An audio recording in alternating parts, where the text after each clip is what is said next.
Welcome back to the Dak Attack, and the theme of today's show is Don't Take the Cheese. Now, a couple of days ago, we made a video about Dan Orlovsky calling Dak Prescott one of the worst quarterbacks in the league as it pertains to playing from behind, which is actually just factually incorrect, as we've seen a lot of bad ball being played by quarterbacks that are, in fact, behind in their games. But this statement was still uttered by one Dan Orlovsky.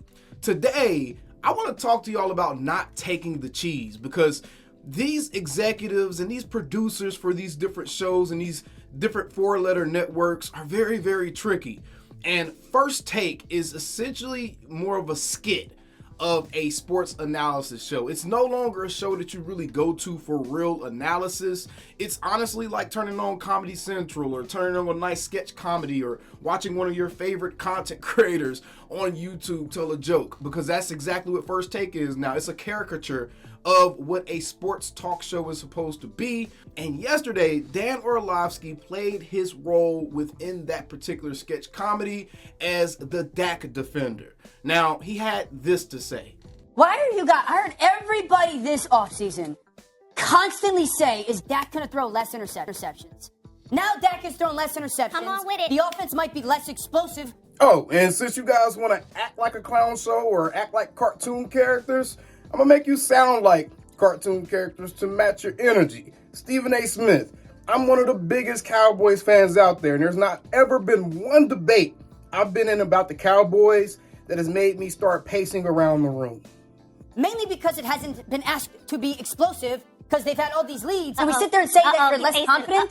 Like, we can't speak out of both sides of our mouths. We can't say, the First Take. We can't say Dak Prescott throw less interceptions, and then he does that and be like, well, I'm less confident. Last thing is this. The Arizona game. They played without 3 offensive linemen. 2 of those guys are going to the Hall of Fame. Both of those guys, 2 backup offensive linemen in the red zone, had big penalties when it comes to holding calls that took away more realistic red zone opportunities. The last thing I say is, no, but like we can't just sit there and say I'm less confident. The last thing I say is this: tight ends catch the football in your red zone. I'll sit right next to you. Wow, you're disrespectful. Now, at its core, I get it. You're probably like, oh, that was all pretty positive stuff. Not only was it positive, but he was actually dropping some truth bombs there. There have been like 4 tight end drop passes in the end zone. There have been situations where Dak Prescott isn't the one to look at, or there's no reason why you shouldn't be looking at this offense and have more encouragement by what the offense has shown us. The Cowboys offense this year has shown a capacity to be able to march up and down the field anytime they want to, pretty much anywhere between the 220s. After that, they kind of start to sputter a little bit in the red zone, as I feel like they're still trying to figure out what their go-to plays are, what people are comfortable with, and that type of thing, as it's still early in the season. But here, you can see something that honestly to me completely discredits this whole segment. And there's something that I'm going to ask of you guys as an audience here. When you see stuff like this going on, I need you guys to understand that this is all a show. This is all an act, even to the point of Dan Orlovsky coming up here and defending the Dallas Cowboys. I'm not about to make a video praising Dan Orlovsky like we've done with Jeff Saturday, like I'm going to eventually do with Nick Wright if he continues to be consistent in his takes, which he usually is, and I have to give him credit for that. Dan Orlovsky, you're part of the sketch comedy act. They gave you a script, you walked up and they told you, hey, today you're going to play the role of the Dak truther, because guess what?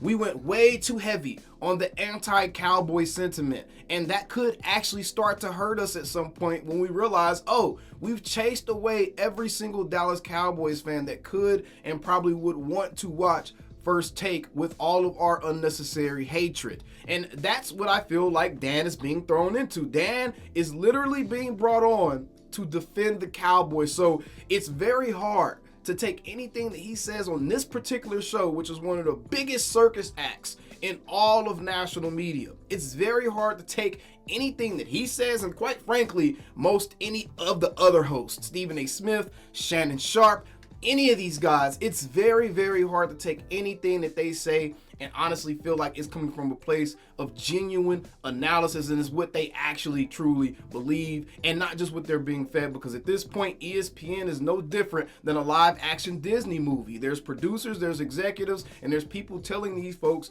what they want them to discuss, how they want them to act, and what the topics need to be, what their takes need to be. That's what's happening with ESPN First Take, and it's hard to watch now. It's hard to watch someone get up and pace and walk around in circles as you're having a sports debate. I've never seen this type of behavior taking place on a sports talk show, a sports debate show, where Stephen A. Smith is getting up and walking around and pacing in circles. Bro, you're not that tight about having to be objective and truthful about the Dallas Cowboys. Dan Orlovsky did not say that they were the best team in the league. He simply stated observable truths, which I will add this, by the way, he himself has ignored on other shows on this very same network. So no.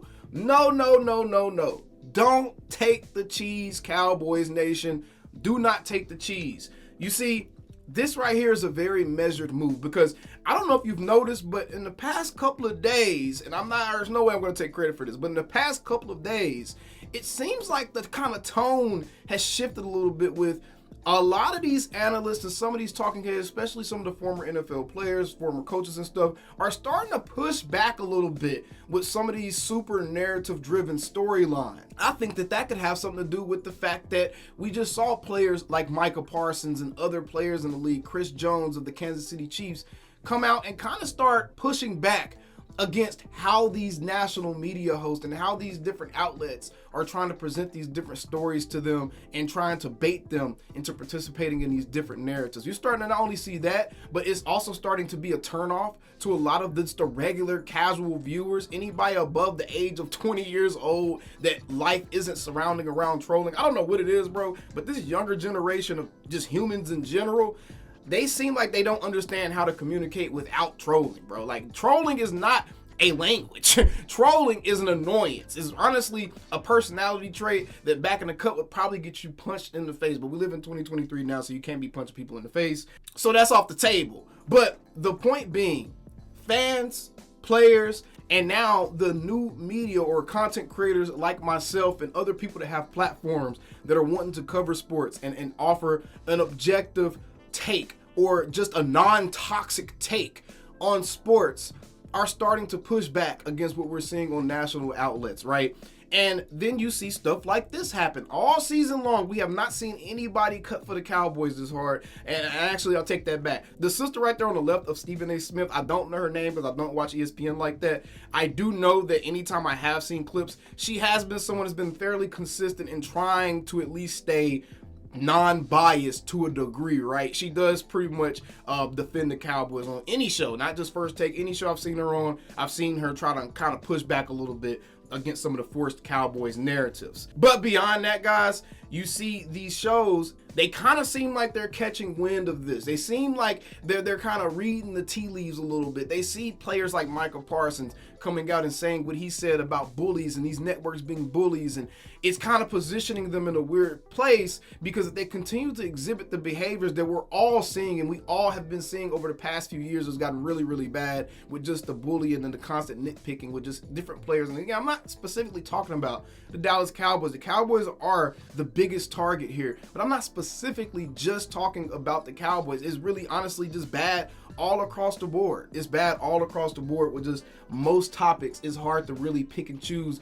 what's actually legitimate football analysis and what's hogwash generated by the executives at ESPN, right? But anytime you see someone doing all the stuff that Stephen A. Smith is doing, pacing, walking in circles and all that stuff, you're watching a sketch comedy.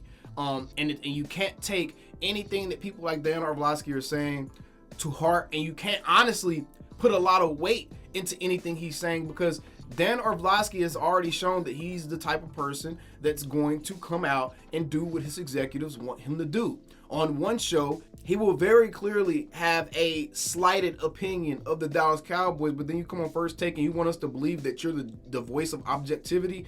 Absolutely not. We need to demand consistency. And once we see true format changes, where we're not having to watch all of this foolishness, bro, when we see true format changes, maybe then you'll get the real football fans to start watching your shows again. But yeah, you're not getting a cookie from me, Dan Orlovsky. I'm just not. I'm not falling for it. I'm not taking the cheese. I don't think Cowboys Nation should be taking the cheese just because we see Dan Orlovsky taking our side here. I absolutely do not believe that this shows that Dan Orlovsky is the most objective person in the media, or he's turning this leaf, because literally in a video a couple of days ago on Get Up, he said something that was completely the contrary of what he was trying to argue here. And he said something that honestly is a good argument against what he said on Get Up. So no, don't take the cheese. The national media is still full of it. We're still going to stay on their necks. I'm not going to sit here and look at this and be like, okay, I feel better now. No. We're still going to stay on your necks. We're still going to point out your inconsistencies, specifically as it pertains to the Dallas Cowboys and Dak Prescott. We're still going to point out all that stuff, and we're still going to provide actual sports arguments, actual sports analysis, actual film study. We're still going to provide all of that stuff on this channel as well. Don't take the cheese. I've seen a lot of Cowboys fans kind of responding a little positively to this. Yes, it's cool somebody finally actually spoke an objective truth about the Cowboys, but it's not cool when it's part of a sketch. It's part of a sketch comedy, and he's having to be forced to play a specific role because ESPN went way too heavy on Gator Mouth Sharp and way too big forehead Smith. All right, but either way, y'all know how we always end these videos. It's Friday. We're a couple of days away from our matchup against the San Francisco 49ers, and all I got to say is how about them Cowboys?